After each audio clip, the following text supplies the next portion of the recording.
So I disappear for 3 months and then post a random My Little Pony thoughts video? Yep, and if you know me in real life, no you don't. Generation 5 comes out tomorrow with a brand new movie, and if I don't share my thoughts here, it's going to drive my fiance insane. Because I talk about it with him like every day. If you haven't seen the trailers or the synopsis, then this is your last spoiler warning for those. So I'd really like to discuss my thoughts and predictions, as well as some things that I've seen the community talking about. We'll start with the positives that we've seen so far, then we'll get into the worries and issues that may come up, and lastly, predictions.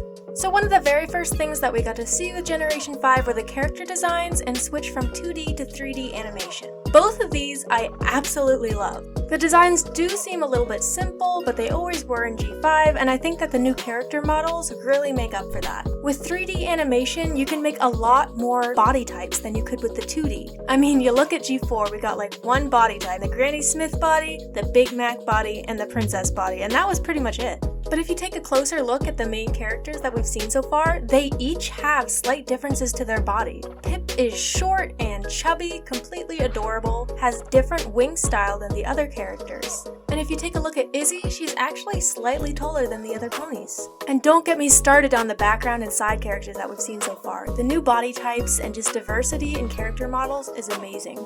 I also love seeing the different ways that each kind of kingdom looks between Earth, Pegasi, and Unicorn. If you remember from Generation 4, when they talked about how Equestria was founded when the 3 pony races finally got along, you'll remember that each race's empire was actually ran completely differently. Back then, the Pegasi were a military rule, the Unicorns a monarchy, and the Earth ponies a democracy. And as far as G5 goes so far, it looks like the Pegasi have become a monarch. We don't yet know how the Unicorns rule their empire, but as far as Earth ponies go, the highest position we've seen so far is Sheriff, which may be as close as we're going to get to military rule. And if that's the case, I wonder if they're going to stick democracy with the Unicorns this time around. Either way, that's some new lore that I'm really looking forward to. And lastly is the voice acting cast. I don't know who picked them, but they are absolutely perfect from their characters, and I can't wait to hear them every week. And I'm afraid we're going to have to switch over to the negatives now. The first concern I had when hearing about G5 was after I read the synopsis, saying that all 3 pony races no longer get along, and it's kind of the exact same thing as how before Equestria was founded. The Unicorns and the Pegasi think the Earth ponies are stupid, the Pegasi and the Earth ponies think the Unicorns are snobs, and the Unicorns and the Earth ponies think Pegasi are brutes. Considering how deep G4 used this plotline, especially in the last 2 seasons, this just feels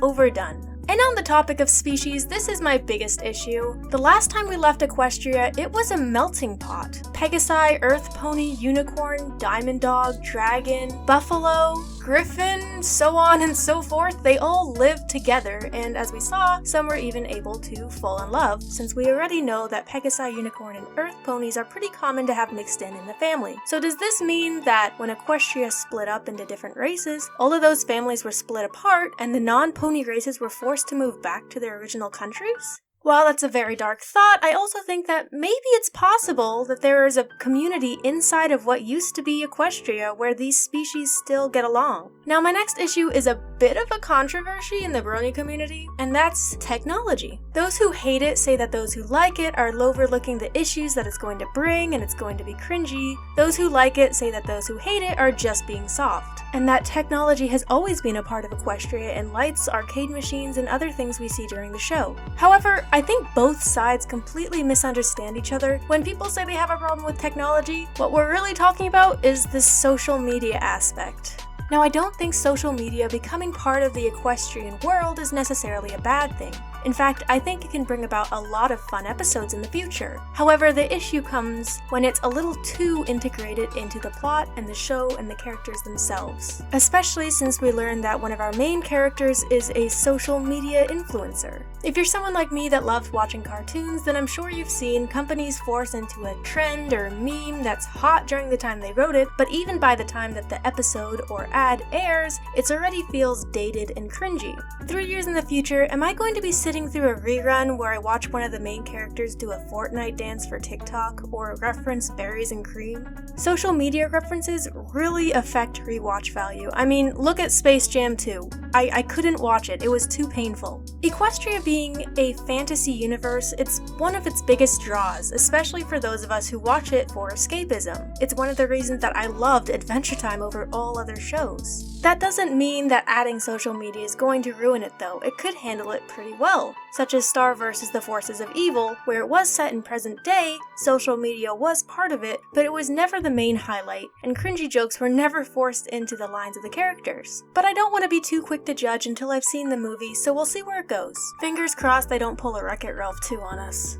My last and probably most controversial negative, I don't think that G5 should have been set in the same world as G4. I wish it was its own standalone thing. I know, put away your pitchforks and torches. It was the one part of G5 that everyone was okay with. But hear me out first, okay? My favorite part about Generation 4 was learning the lore. Every time we got a little hint to something here, a story there, small thing mentioned in passing about the history of Equestria, it was huge. Piecing together the past events, the timeline, how everything happened, and how the elements and characters that we love played into it, it was so cool. We know how Equestria was founded. We know the elements and how they work and where they've come from. This means G5 is going to have to dance with G4 canon lore without stepping on its toes. The only new lore we're going to get is whatever timeline between the end of G4 and the start of G5, which I'm hoping is at least a few thousand years. Because if it is, we're going to get some really awesome lore and discover new things about characters that we've already seen and lands we've already established. So I'm just as excited as I am worried about this aspect. How is it going to address things such as the Crystal Empire, which isn't even part of the Equestria Empire? How is it going to address other races which we didn't seem to see in any of the trailers, such as the Buffalo or the Hippogriffs? How is it going to address characters that are semi-immortal like the Alicorn Princesses, or characters that are straight up immortal like Discord? And most importantly, the elements of harmony, as well as the Tree of Harmony. Since last that we saw, the Tree of Harmony is a sentient, speaking, feeling, thinking being. And that takes us into our third and final part of this video, theories, predictions, and final thoughts. As we know, the main five are tasked with finding crystals to reunite them and bring back the magic. And as a lot of others theorized, I do think that this is the elements of harmony, or some new form of them. I'm thinking that since the School Six were the ones that inherited them next, maybe something happened to turn them back into crystals and have them in 3 pieces? I mean, something had to have happened. They've gone from crystals to jewelry to a tree. It would make sense that they'd go back to crystals one day. And speaking of, does this mean that there are no bearers of the elements at this time?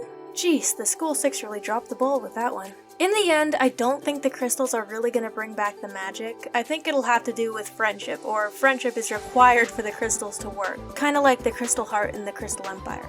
And I'm sure that realization will hit Sunny right at the finale after the characters have their inevitable fight before the finish. Now, I think that when the 3 pony races split up, the magic had already been taken, and this was the reason for their split, whether it was the villain or a group of people leading this distrust amongst each other, saying, the Earth ponies did it, no the Pegasi, no the unicorns. I think that that's how they split. However, that might not be true, considering that, as far as we know, the Earth ponies still believe that Pegasi can fly and unicorns can use magic, unless that's something that one curly-headed looking lady and the deputy just forced people to believe in order to sell merchandise. If this is the way that the plot goes, I'm sure all the antagonists knew that Unicorn, Earth Pony, and Pegasi were harmless, but all needed to rule their empires with a fist of fear. And speaking of, I definitely saw a trend of control here, and hive mind thinking. For the Earth ponies, it was fear and anger of the other races. For the Pegasi, it's admiration and idolization of its rulers. And I can't say much for the unicorns since they weren't on screen very long, but it seems like they were controlled by sadness and maybe negative thinking. Kind of a there's nothing that can be done about anything kind of logic. Now back to the trailers and the start of the plot for the movie, we see Sunny's dad reading her a bedtime story. We also see that Sunny has a lot of Main 6 merch. Now here's my theory for that. Do you guys remember the Main 6 journal? The one that Twilight made duplicates of and sold to ponies all across croissant? To sell to ponies all across. Why can't I say across? I'm dying! And sell to ponies all across Equestria? I believe that Sunny's dad has a copy of one of those diaries. It makes the most sense since I'm sure this book is not something that would be allowed to be sold in the Earth Pony or any other empire. Something else we notice is that there isn't a Main 6 but a Main 5, with 2 Earth Pony, 2 Pegasi, and 1 Unicorn. And that we've barely seen anything of the unicorn lands, just a few shots of really depressed looking unicorns. So I'm really curious about how their land is ruled and if we're going to see another main character come in either at the end of the movie or during the TV show. Also, since each pony is pretty much contained in their land, do these ponies even know about other creatures such as the griffins, the hippogriffs, all those that I keep mentioning? I'm sorry, I know I keep talking about them, but the end of G4 puts such an emphasis on new creatures, it's kinda hard to forget them. It's also going to be really exciting to see them animated in a new style if they do plan on showing other species. And speaking of animation style, I wonder if the show is going to have the same quality and design as the movie. Honestly, I hope that it does because I love the animation style. And lastly, something I haven't talked a lot about, the magic and how it's missing, but we still get to see the cutie marks during the previews. Bit of a spoiler, but okay Hasbro. When the trailer was released, one of the very first shockers was no cutie marks. It makes sense since magic is gone, but we also know that by the end of the movie, they'll get them. Which leaves us this question. When Deus Ex Machina, big magic rainbow, go boom boom and bring back all the magic, does that mean all the ponies are just gonna bing bang bong get a cutie mark on the butt? Since we know a cutie mark is when a pony discovers their special talent, does that mean that these ponies did at some time discover their talent and they would have got a cutie mark, but it didn't appear without magic? And now that there is magic, it just shows the symbol since it was there all along, but just wasn't appearing there because of magic. Am I making any sense? I don't know, the show's biggest mystery has always been its cutie marks and how they work. My brain is starting to hurt. I think this is enough for me. If you've got any theories, thoughts, predictions of your own, or maybe you just want to disprove or agree with mine, go ahead and comment down below. I'd love to reply and start a conversation about this. Also, every time you start a conversation below and I get to talk to you about this, it's saving my fiance about 10 to 15 minutes of unadulterated pony content coming out of my mouth. And I'll thank you right now on his behalf. That's it for me here, but before I go, I just wanted to say a few things. I really do love this show. My teenage years were just consumed by it, and I started watching when I was 12. Something else that consumed my teenage years were the Bronies React crew, AC Race Best, Saber Spark, all of them. And even though they'll probably never watch this, I just wanted to thank them. The whole reason that I wanted to become a content creator in the first place was because of them. My TikTok account where I'm reaching almost 400,000, my Instagram with 20,000, I wouldn't have started posting online if it wasn't for this fandom and those great group of friends. If you scroll all the way back through my Instagram and TikTok, you're going to find pony content. My first ever video on TikTok that got over 1 million views was a Twilight Sparkle drawing. And now, with a new show and the fandom hopefully reviving, I have actually opened another Instagram account just for my pony stuff so I don't drive my regular followers crazy. It's magpie.paradox, which is a mix between my current name, Magpie's Oddities, and my very first social media name, Paradox Pony. Thank you for watching. I promise I'll have some normal content for you soon. And now you may continue to scroll mindlessly for another video to fill the void.